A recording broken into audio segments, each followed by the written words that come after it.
Ayan, kumbawa. Nandito ako ngayon sa DCM. Galing pa akong trabaho at anong oras na ngayon? Siguro mag-aalas 6 na. Madilim-dilim na at medyo malamig na rin. Kanina sobrang init at ito na nga, bumili ako ng mga lupa na naman kasi nga kulang pa to doon sa garden ko sa likod bahay ko. So, ipakita ko sa inyo yung aking pinamili kahit gabi na. So, yan yung pinamili natin ngayon. 5 sakong lupa. Tapos bumili din ako ng aking sparkling water. So, mag-loading na tayo dito sa sasakyan, no?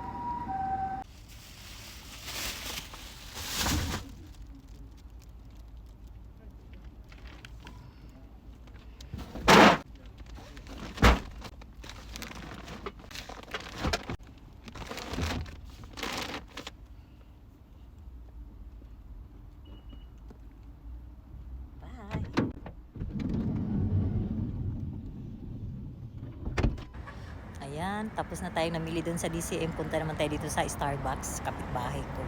Bili tayo ng cup. Yung mug ang gusto ko dun eh. Nobody.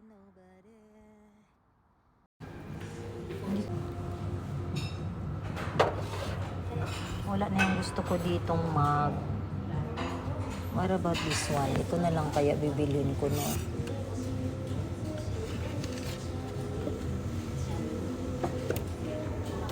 Sige, yan na lang bilhin natin, no? Ayan, at nabili na natin yung gusto nating cup. So, uwi na ako. Dahil nabili ko na lahat yung gusto ko. Simpleng kaligayahan lang no? O, sige na, bye for now. Thank you for watching po sa aking mga mini vlog.